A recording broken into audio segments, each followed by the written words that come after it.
The architecture and economics of life inside a 14th-century monastery.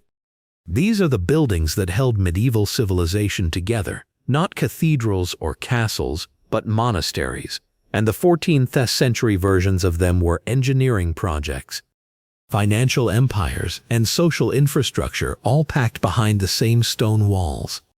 This is the full story of how those walls were designed, what they cost, and how the institutions inside them became the wealthiest landowners in the medieval world. By the early 14th century, religious houses in England controlled roughly a quarter of the nation's landed wealth. By the time Henry VIII moved to dissolve them in 1536, they disposed of approximately half of all ecclesiastical income and held appointment rights over about 2/5 of all parish benefices in the country. These were not quiet retreats for prayer. They were economic engines, and the architecture that housed them reflected that fact at every scale. Understanding the buildings means starting with the organizing principle of the whole complex, the cloister. Every major Benedictine and Cistercian monastery was built around a central quadrangle, an open square courtyard, enclosed on all four sides by covered walkways. The cloister was not merely decorative, it was the connective tissue of the monastery, the space through which a monk moved between every other building in the complex. The place where reading and meditation happened in the hours between prayer services, and the architectural device that allowed the entire institution to function as a single organism rather than a collection of separate buildings. Positioning followed a logic that was both practical and spiritual. The cloister was placed on the south side of the church nave in standard Benedictine practice, which meant it caught maximum sunlight throughout the day. The church dominated the northern edge, protecting the cloister from cold north winds. The chapter house, where the community met for governance and discipline, sat on the eastern range, with the dormitory directly above it on the upper floor. The refectory ran along the southern range, positioned as far from the kitchen smells and noises as the footprint allowed. On the western range sat the cellarers' lodgings, close to the storehouses and cellars that supplied the entire community. This arrangement was not accidental. It had been refined over centuries of trial and building, and by the 14th century it was so standardized that a monk transferred from one Benedictine house to another would have known exactly where to find the chapter house in the dark. The church was always the largest and most expensive building on the site, and the 13th and 14th centuries brought a particular intensity to church construction as Gothic architecture moved through England's monastic establishments. Pointed arches, ribbed vaults, and flying buttresses allowed builders to push walls higher and pierce them with larger windows than Romanesque construction had permitted. The effect was not just aesthetic. Taller walls and larger windows meant more light entering the nave, light that medieval theology associated with the presence of God, which meant that building higher was itself an act of worship. The cloister vault at Lincoln Cathedral, completed in the 14th century, still stands as the tallest surviving medieval cloister vault in England, reaching approximately 7 meters. Building to that height required a level of technical knowledge and workforce coordination that would have been impressive in any era. The master mason who supervised such a project held one of the most skilled and highly paid positions in medieval construction. Below him, in a strict pay hierarchy, worked Freemasons and stonecutters responsible for shaping the complex carved stones, carpenters and glaziers handling the woodwork and glass, and at the base of the structure, unskilled laborers who moved materials, carried mortar, fetched water, and dug foundations at the lowest rates of pay on the site. Construction of a major monastic church or cloister took decades. Abbeys accumulated buildings over generations, with each abbot's tenure often marked by a specific construction project. At Glastonbury, the abbot's kitchen, a remarkably preserved 14th century building with 4 enormous fireplaces set at its corners, was begun under Abbot John de Brenton, who held the position from 1334 to 1342. That kitchen was not a modest functional room. It was a statement about the wealth and status of an institution that could afford to feed not just its own monks but visiting nobles, royal delegations, and a constant flow of pilgrims. The refectory was among the more architecturally elaborate rooms in any major monastery. Built along the south cloister range, it often featured a raised reader's pulpit built into the wall, from which a monk read aloud during meals, and its long tables and benches were arranged in strict order of seniority. As monasteries grew and needed to seat more people, refectories were frequently extended or rebuilt entirely, sometimes turned perpendicular to the cloister walk to accommodate the expanded footprint. The chapter house on the eastern range was in many monasteries the most architecturally ambitious room in the complex after the church itself.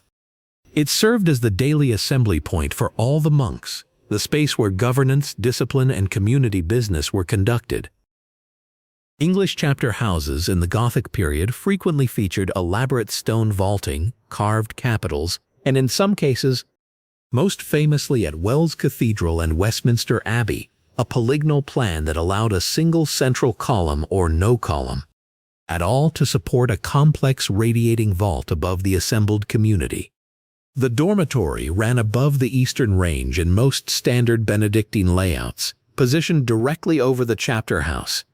A stone staircase called the night stairs connected the dormitory directly to the church transept, allowing monks to descend for night services without going outdoors and without passing through any other room.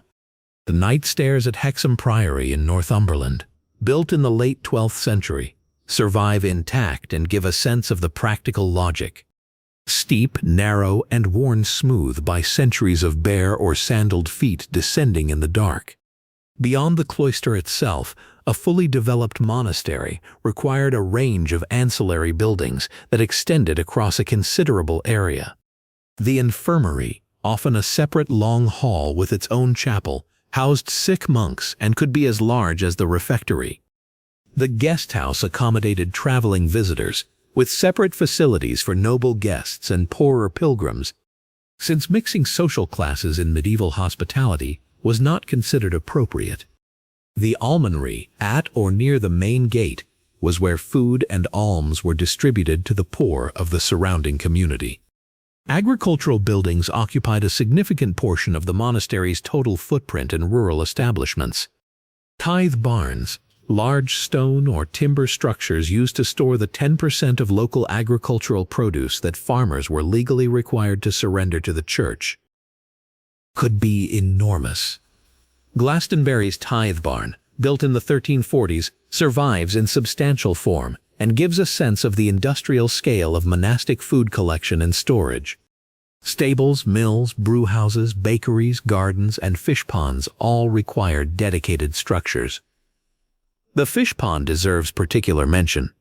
Because the original rule of Saint Benedict prohibited meat from four-legged animals, and because medieval fasting rules multiplied the number of meatless days throughout the year, fish was a primary protein source in monastic communities.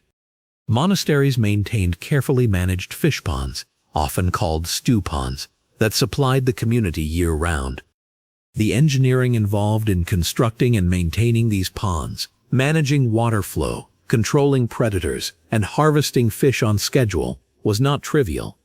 And the fish pond was as much a piece of productive infrastructure as the mill. The economic engine running beneath all this architecture was built on land. Monasteries acquired property through donations, purchase, and bequest across generations, and by the 14th century the largest English houses held estates that stretched across entire counties. Glastonbury Abbey's land holdings extended through Somerset and beyond, and the institution controlled major drainage and land reclamation projects on the Somerset levels, an early engineering undertaking that shaped the agricultural landscape of southwestern England for centuries. The Cistercians, operating on a model of agricultural austerity, developed the grange system, networks of outlying farms managed by lay brothers and monastic officials, which functioned as production units supplying the central house with food and surplus goods for trade. Cistercian monasteries became significant players in the English wool trade by the 13th century, operating across a supply chain that ran from their own sheep pastures to merchants in Italian trading cities. This was not incidental economic activity. Some Cistercian houses built their entire financial model around wool production and export. Tithe collection provided another major revenue stream. Monasteries that held the rights to local parishes could collect the tithe, 10% of all agricultural produce, from every farmer in those parishes. This produced predictable annual income in grain, hay, livestock, and dairy products that could either feed the community directly or be sold. The tithe barn was not just a building. It was the physical manifestation of a legal claim to a percentage of the surrounding countryside's output. Mills were among the most profitable assets a monastery could own. In a society where every household needed grain ground into flour, the monastery's mill was a monopoly service that tenants were in many cases legally required to use. Rents from tenant farmers added a further layer of reliable income.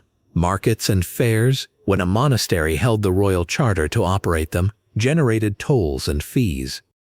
Guest hospitality, when provided to wealthier pilgrims and travelers, was compensated through donations and payments that could be substantial. The proverb that circulated in medieval England put it plainly: if the abbot of Glastonbury married the abbess of Shaftesbury, their heir would have more land than the King of England. The line was meant as a joke, but it was grounded in genuine economic reality. By the late medieval period, the largest English abbeys had accumulated wealth that put them in a financial category alongside the greatest noble families in the country. This wealth had architectural consequences that are still visible in the ruins and surviving buildings of the 14th century. The elaborate vaulting of chapter houses, the towering height of abbey churches, the scale of tithe barns, the remnants of sophisticated water management systems, all of it reflects the resources that flowed into these institutions across decades and centuries of economic activity. None of it was inevitable. The monasteries that achieved this scale did so through deliberate, systematic accumulation of land, rights, and revenues, managed by abbots and priors who were as much estate administrators as spiritual leaders. The architecture they built was the physical record of that accumulation, stone and mortar that translated economic power into something visible, permanent, and imposing. By the time the Black Death arrived in 1348, the monasteries of England stood as the most architecturally complex and financially powerful non-royal institutions in the country. The plague would cut through them faster than almost any other segment of medieval society. But the buildings, the cloisters, the chapter houses, the tithe barns, the night stairs worn smooth by centuries of feet, survived long after the communities that built them were gone. End of script.